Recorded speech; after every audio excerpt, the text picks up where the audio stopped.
Today's young adults have crossed into an age of rapid change, change that is faster than for any previous generation. Access to knowledge is immediate and vast. Connections wait ready at their fingertips. They bridge to a global community in an instant. But neither technology, nor education, nor relationships have delivered personal significance or a sense of belonging. Times have changed. The last thing one would expect of young adults in a connected world are feelings of disconnection and isolation. They are desperate for someone to believe in them. They long for authentic love. Those who study this unsettled generation tell us there are reasons they build barriers. There are reasons they feel vulnerable.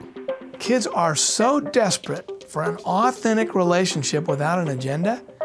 This is the greatest day, in a sense, for parents to actually step up and be parents.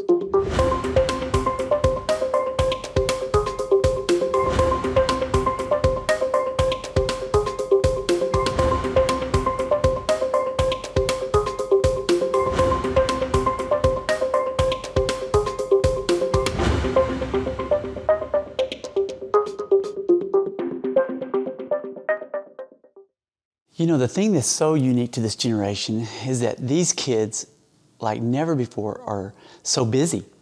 They're in a very connected world. They don't know how to disconnect. And because they don't know how to disconnect, they're always connected. Because they've got iPhones, iTunes, everything about them is in a world that's called the IY generation. And the IY generation is the generation that has never not been connected to the internet. And so for the first time, we're experiencing a generation that's come up that has known computers all their life. A lot of people wonder about the world of teenagers and what they experience, why they do what they do. And I am asked sometimes what was most surprising for me over these last 6 or 7 years. And it's funny, I haven't been as surprised by the crazy things they're doing or you know, their crazy sense of humor, the really risky behaviors they get involved in. What I've actually been most shocked by is their willingness to welcome me into their lives.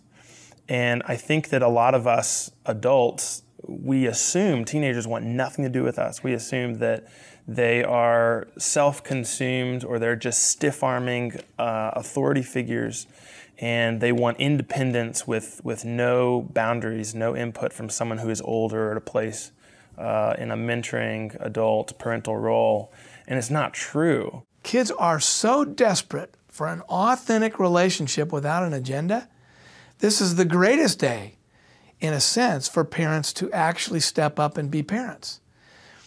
The hope is that your kid truly wants it, is desperate for that kind of touch with you. In fact, you read the studies out there are completely conflicting. There's two basic kind of forces that people say seem to be conflicting. Kids report that my only people that really get me, the most important people in my life, are my friends. But other studies report just as powerful a way, the most important people in my life are my parents. And a lot of people go, well, which is it? Is it friend or parents? Well, it depends on when you get the kid to answer the survey and how you ask them. But it's also, they're living on two different planes. The friendships are the social environment where they feel so vulnerable, where they have to survive. The parental piece is this deep longing that almost in fact, I would say no kid has let go of. There's not a mid-adolescent, I don't think, that would say, I really don't want a parent to care about me. I really don't want to have a good, solid, open, caring, communicative relationship with my parent. There's not a single kid that would say that. A lot of parents would say, I find it hard to talk to my kids. They won't talk to me or they won't listen to me. Well, what parents need to do is they need some training in communication skills with their kids. You need to learn how to listen. You need to learn how to be a friend. You need to learn how to come alongside. There's a lot of popular media that says you shouldn't be friends with your kids. That is ridiculous. You need to be the frontline friend with your kid. All the issues I talk about in my book are magnified and more important among so-called digital natives. This is the generation that doesn't know life before Google. So individuals who were born in the early 90s, mid-90s. A lot of the issues that we worry about, from attention span to impulsivity, a lot of these issues seem magnified in that population. And as a scientific community, we really haven't studied that group nearly as much as we should. But from the studies that have been done, there are some red flags, concerning signals that should make us pause and really wonder about the long-term consequences to this particular generation, but to all of us as a whole.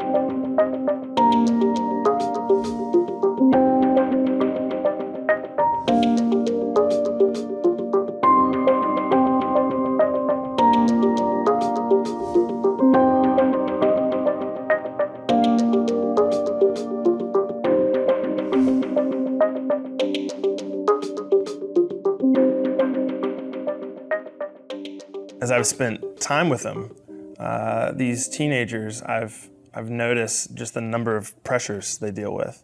And they're pressures that some people might not assume are as frequently and constantly on their minds as they are. Yes, there are the pressures of drugs and sex and violence and these kinds of things, but beneath those more glamorous examples, there's a constant anxiety of being tasked with self-differentiation and trying to figure out basically your role in a social group and what makes you unique, what makes you special, what makes you worth someone's time.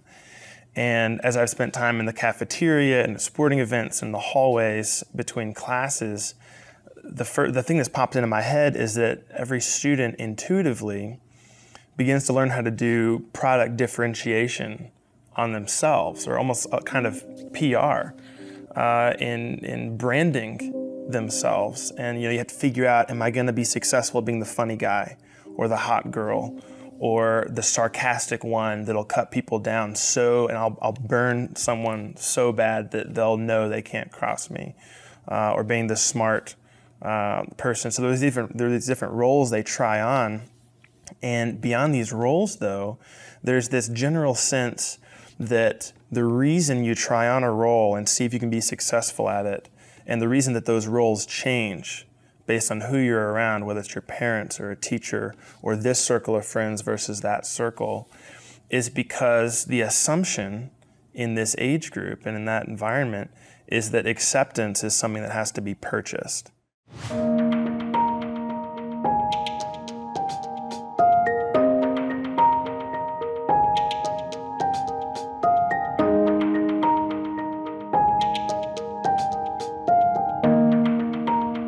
How I look, how I align with someone else's agenda, and how I perform according to somebody else's expectations is what defines me as a person now.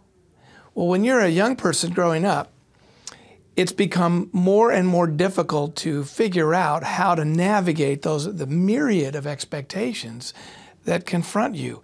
It used to be in Western society, there was more and more uniformity of expectations for kids. Here's what it means to be a child. Here's what it means to be a teenager. Here's what it means to be a young adult. Here's how you enter adulthood. And for a lot of reasons, the last several decades, adults have been so consumed with their own survival. Adults have been so needy of fixing their own brokenness from their adolescent experience that really their view of adolescence is much more in line with how that adolescent can serve them as opposed to how they can serve that adolescent. I think when teenagers look at the world, they see a whole array of individuals with different expectations of them. And I noticed this when I first started interacting with teens. I realized that they were trying to figure me out. The first question I think a teenager asks someone is, what do you want from me? And the assumption there is that chances are you probably don't want just simply me. You're probably not just primarily and simply interested in myself and who I am and what I'm thinking, what I'm feeling, you probably have a criteria and a set of specific expectations. And if I don't meet these expectations, I'm going to experience the consequences. You'll be disappointed in me. You'll criticize me. You'll try to change me, or you'll just very simply leave.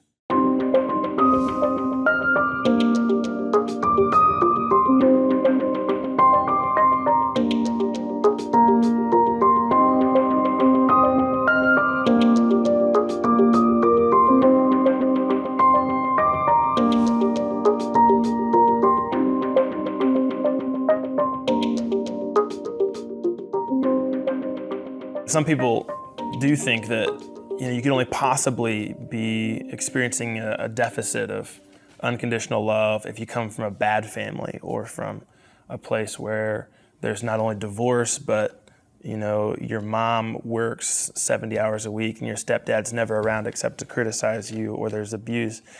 And it's not true. In fact, often families that really view themselves as being exemplary and high performers and really having their stuff together, often that can be a place where, in a strange way, there are even more agendas and there are even more specifically communicated criteria that a teenager who's one of the most intuitive creatures on the earth is constantly interpreting and fielding, and the radar's always up, and they're thinking, okay, what does it mean for me today, this week, this semester, to be good enough?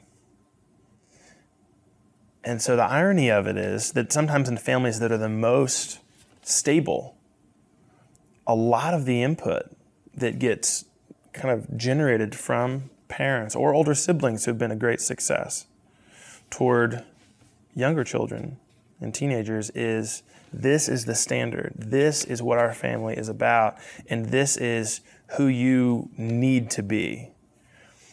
And there's nothing wrong with high expectations or having a standard, but what can happen is that standard can become a requirement that if a teenager doesn't fulfill these expectations, then there are going to be relational, fundamental consequences in your standing in our family. And that's a very threatening thing.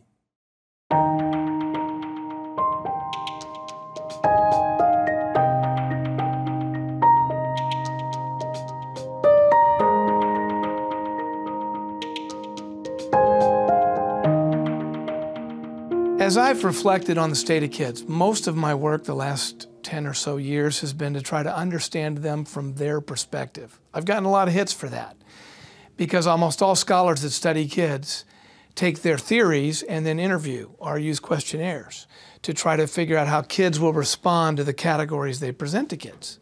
In other words, whether we want to talk to kids about family or their parents in particular, or about sexuality or about faith, we will have these kind of rubrics, these boxes of conversation. Well, as soon as we do that, we take that child or adolescent and we throw them into this box, then they know they have to play according to the rules of the box that we set before them.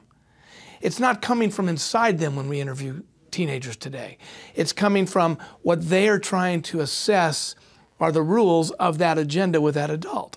I know that that's complicated, but this move from being a child where you're just dependent on the people around you and just serving them into trying to have more of a sense of your own self as you become a unique individual. But you can't do that when you have all these adults that are saying, here's how you're supposed to be. Let's talk about religion.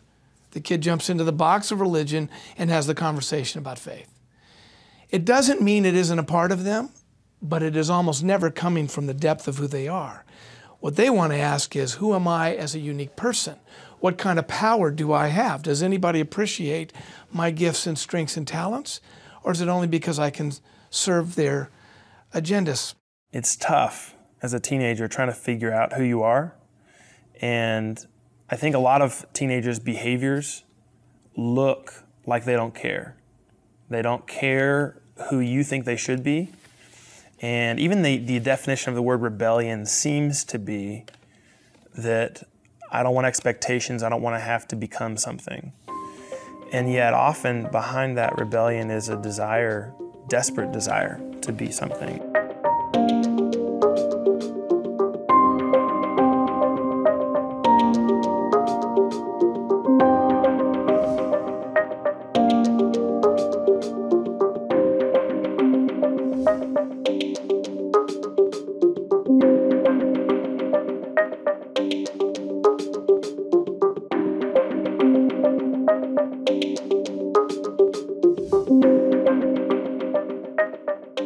A lot of what's coming into play here is the sociological effects of what I term, two words together, systemic abandonment. Not systematic abandonment, which is conspiracy. That adults get together and say, I'm going to abandon kids, I'm going to hurt kids. And that's not what's going on. Adults still deeply care about children, a lot of them. And individual parents, most still really care about their kids. But the systemic nature of the way education, youth sports, youth music, youth drama, and parental philosophies, all of these different systems have more become about the expectations of adults than they have been about what's really best for kids holistically. That's really what's gone on. Is these systems have become ways for adults to work out their own angst, their own inner struggles from their adolescent loss. Therefore, when they're coaching an 8-year-old soccer team or hockey team, they are somehow trying to help those kids, but in the process, they're also wanting those kids to perform in a way that they feel better about themselves.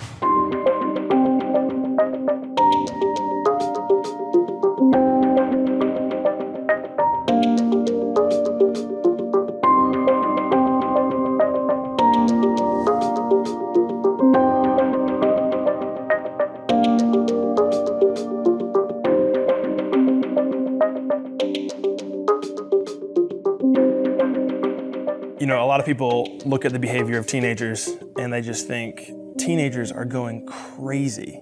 Why do they do what they do? And it's an honest question, because even adults who like kids and who enjoy teenagers sometimes are just baffled. But the truth is actually that even the most bizarre behaviors that teens are often engaging in do make sense in a strange kind of way. And we adults actually are guilty of the same kinds of odd behaviors in our own way. And here's an example. If you've ever been walking through a room and forgotten there's a coffee table right in the middle, you've probably had the experience of just jamming your shin right into the coffee table, and it hurts terribly. And so instinctively, what we do into adulthood is we grab the area where you have just jammed your shin or stubbed your toe, and you hold it, you put pressure there. And intellectually, this makes no sense. You are not actually improving the injured area. You're not administering some kind of antiseptic or anything that's going to help your body from the injuries just occurred. But what you're doing actually helps. It makes it hurt less if you grab the area of your body that you've just injured. Neurologists have studied this, and they've helped us understand why we do this. And the fact is that neurologically, we have bandwidth that's limited in our nervous system. And so it's like your nerves are like roadways, and it can only handle so much traffic. And so right now, your shin is communicating to your brain that something's terribly wrong, and it's sending pain signals like crazy to your brain. And what happens when this occurs is you grab your shin so that you can flood those neural pathways with a bunch of neutral signals, because there's nothing painful about just holding your shin tightly. And so when you do that, it reduces your experience of pain. And that's what I see teenagers doing. When you see someone who walks around a school in between every single class with her headphones in, like I saw a student do for months, it might not be because she's antisocial or she doesn't want to connect with people or she's just disrespectful. What I found out later is her home life was so full of conflict and pain and abuse that she couldn't handle listening to her own thoughts through the day, dealing with her own memories, the things she was feeling. And so flooding her mind with other kinds of stimuli and sound kind of crowded out those negative signals. And sociologists are now helping us understand why teenagers get involved in cutting and get involved in behaviors that just seem so self-destructive and incomprehensible. And yet, what I hear from our students is that the draw of this is that when you're feeling physical pain, and physical pain floods your mind and it captures your attention, it crowds out the emotional pain that honestly is much harder to deal with because you're in control of inflicting this physical pain on yourself. There's no relational danger. There's no person in your life that is irreplaceable, that is rejecting you. You're just hurting yourself.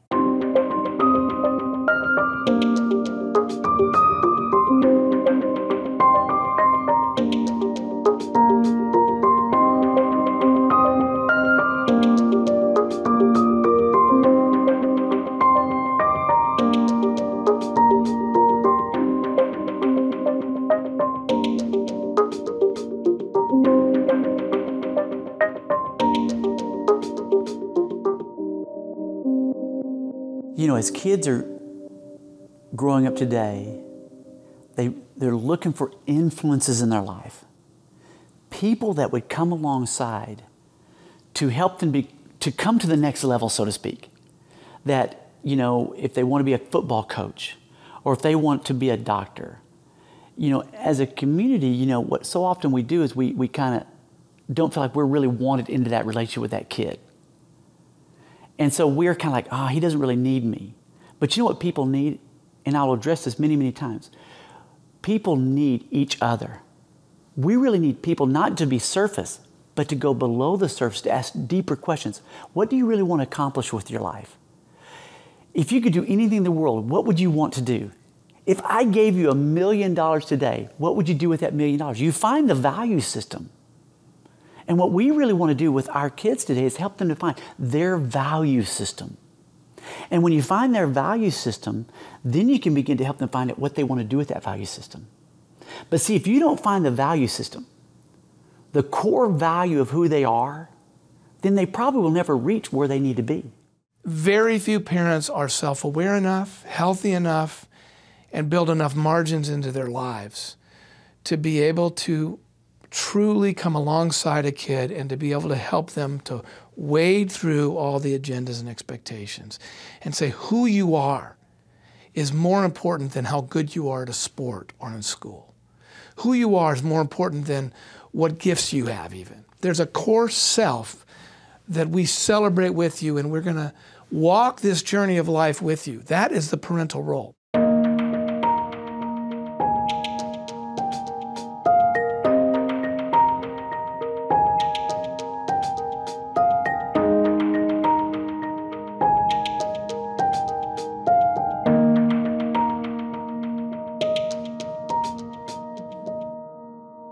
One of the questions that gets asked to me all the time is, you know, as a parent, what will absolutely blow it as a parent with my kid? Well, there's quite a few things that could blow it. But if you wrapped all those up into one, it would probably just be time. Kids long for time with you. And you know, now I could take that 100 ways of how your time, my job was more important, this was more important, that was more important, these people, Christmas parties, everything were more important. But all they're asking for is just a time when it's you with them. You want to break down all the barriers? You want to restore your relationship? You want to make things right? Time. But it's really on their time frame too. So you can't get something that you haven't earned. They'll walk in the room and they shut that door. Well, we've got to be willing to take the hinges off the door and say, we're going to open every door in the house to become family again.